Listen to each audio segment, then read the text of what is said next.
everyone, it's Shane Conto, your Wasteland reviewer, and welcome to the Wasteland Watchlist here on the SPM Crew Podcasting Network. And this is my weekly show where my guest and I decide to play some movie roulette with my enormous movie watch list, and we randomly select something to watch and talk about. And hopefully, by the end of this episode, you have something that you might want to go check out. And joining me for this episode, like last episode, is my wife, Jess. Jess, thank you so much for joining me. Still great to be here, Shane. We are catching up on some episodes here while we're off from work during the holidays. And nothing says the holidays quite like The Fallen Idol from 1948, which is a British film noir murder mystery from director Carol Reed. And this film was released September 30th, 1948. It's about 95 minutes.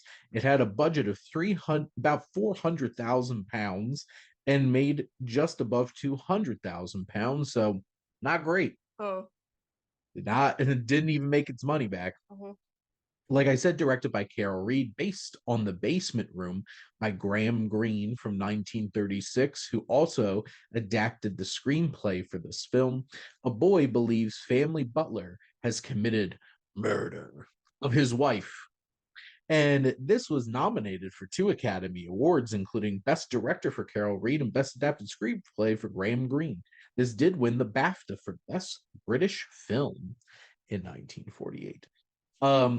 It certainly should have won the BAFTA for Most British Film, because this was British as hell. And Jess, what are your thoughts on this very British movie? It took a while to get to the murder question mark. Yes. I kept like, oh man, when is someone gonna die? I lusted for blood. And it's kind of dry. It's like British, so I'll admit the first 30 minutes of this is kind of just like, yeah. I was like, please, someone pay attention to this child. He is so desperate for anyone to attend to him in any capacity. It's no wonder he ended up getting himself entangled in this. Yes, because he's just like chasing the butler around who's just honestly trying to have an affair. And the kid's just like, boy invites himself along on a date with his mistress. They treat him like you would think they would know that a child of his age can't keep a secret worth a damn. And it's like, surely this child, well, I guess he didn't really have a choice, because it's like you could own up to it or just hope the kid doesn't say anything. It just, they had a lot of trust in this little kid running around after them. And just like, I simply would not. Who is clearly desperate for your approval, Mr. Blaine. What was his name? Mr. Baines. Mr. Baines. Played by Ralph Richardson, a very British man who previously starred in Dr. Zhivago. He was the supreme being in Time Bandits. Okay. Yes, not the Taika Waititi one, where Taika Waititi is the supreme being. No, the movie. No, the movie from Terry Gilliam, where a very British white man was the supreme being. As we all know, that's what religion tells us anyway. But this film really does take a while to get going. And then you do have this very climactic confrontation that like heightens up all the tension and everything then it's interesting, finally. And then it is still a lot of just talking with British people, but there's a lot of tension and suspense, because then you have the police show up, and you have Inspector Crow played by Dennis O'Day, and Detective Ames played by Academy Award winner Jack Hawkins from Ben-Hur and Bridge on the River Kwai. So I was very excited when Jack Hawkins finally showed up in this movie, because I was promised some Jack Hawkins. It took a while though. Like everything else, I was promised murder. And Bobby Henri, because he French, Philippe, this young boy is kind of annoying. And yeah, I mean, he's a kid. Yeah, so like, I'm not gonna he's a bored child. I'm not gonna sit here criticizing child actors. It's just like, this kid is very rambunctious, is just constantly trying to get attention. He has no outlets at all for it. Yes. Like, no wonder he climbed out of the window. Yep, climbing out the window, running around town. Pet snake that he got from God knows where. Yes, pet snake. That poor snake. This kid knows way too much going on in this place, because he's dropping eaves everywhere. Yeah, because he's bored. I mean, he plays with a toy plane for like 2 seconds. And it's like this relationship between Mr. Baines and Julie, played by Michelle Morgan, is just like so stiff upper lip Yeah. British, kind of like they're. It's like we're having this lusty affair that They doesn't don't feel even lusty at all they because oh my god, the way they dance around saying, "Did you have sex with each other?" is pretty funny. it just this film is very British for sure. And Carol Reed, who previously directed The Third Man, Oliver, and like you could definitely I definitely got that vibe that this had a lot in common filmically with The Third Man, because there are some very interesting sequences in this film, in particular when Philippe starts running through the city away from Oh yeah. what happened, and the shadows, the angles, just the lighting of everything feels like the city on foot chase from The Third Man. And I'm like, Mhm. this is definitely hitting on like the same kind of vibe. And I guess this was the precursor for The Third Man because this came out a year before. Oh. So I guess he was practicing. But there's also like he's going through the home and there's all these Dutch angles. Just can confirm I'm like Dutch angles. Yeah, And from the window, I'm like, wow, I bet someone's gonna fall from there. like there's some moments where there's some interesting shots in the first half hour of the film, and like how things are framed and blocked and stuff like that. So like you could tell there's some personality behind the filmmaking of this.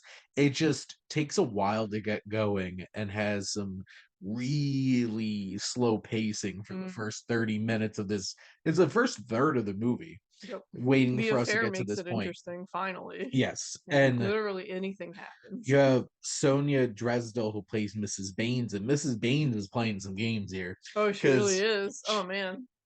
you could tell like she's I'm gonna go see my sister, and then she slips on down into like secret path underneath the house and That stuff kind of like that. scared me when she popped up. I mean, it not Scared the kid too. He's like, "There's a ghost in here." it was she was just doing like a shining thing through the door. And what's fascinating about this film is once you get into what happens to her, we know what happens to her, and it's just like The whole film, yeah, building up to it.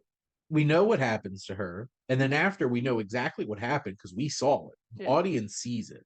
The young boy sees it. He knows what happened, and so do we. And we have to watch the investigation, and then you have Mr. Baines and Philippe and Julie having this like dance with the police. Oh my What's god. really going on and the And them lies interrogating a child and just doing a crap job at it. and the building of distrust when the child's even trying to be like, no, this is not exactly what happened. I can tell you what happened. And they're like, we don't believe you.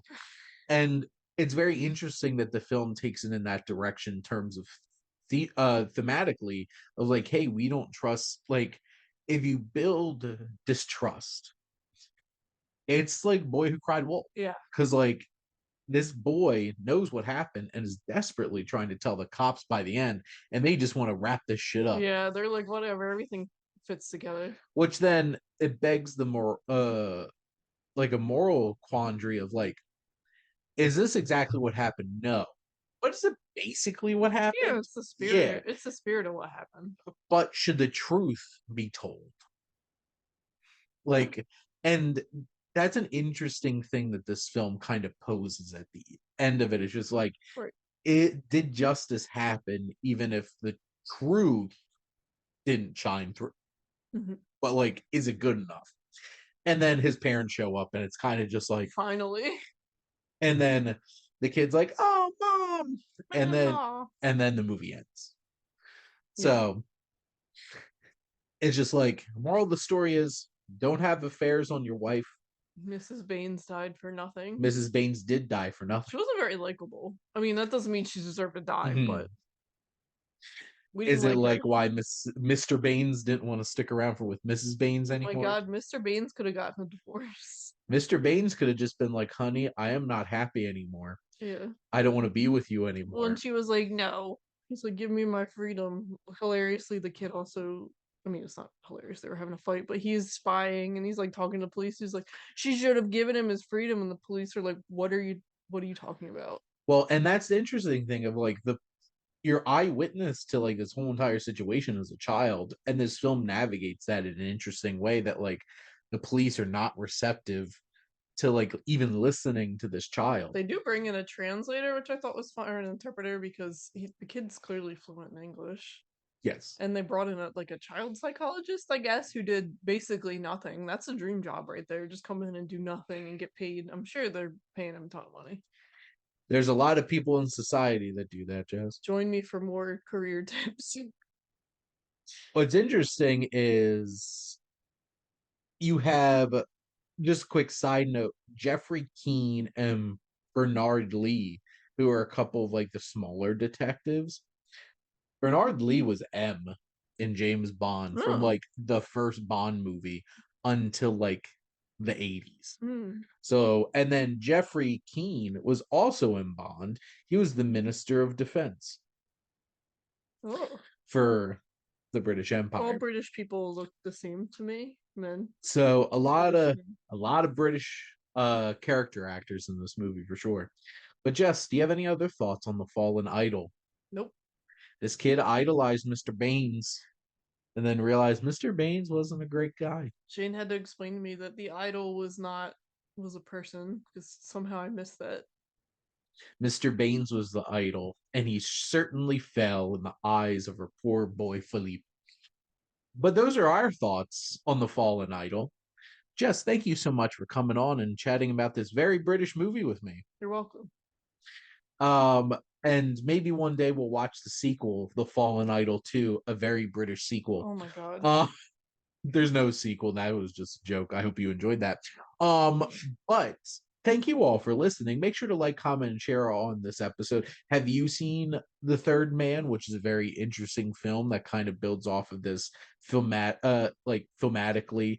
And also, what are some of your like really British movies that you're just like, wow, this is so British? But also, make sure to follow, subscribe wherever you listen to your podcast. The SPDM Crew Podcasting Network has a lot of great content, whether you're talking about movies or television, sports, whether it's talking about comic books or physical media. We just have a lot of great things going on here on the SPDM Crew. So make sure to check us out. And if you like our logo, check out HiFlyer Creative if you have any digital branding needs. And most importantly, thank you as always for tuning in and supporting the Wasteland Watchlist here on the SPDM Crew Podcasting Network.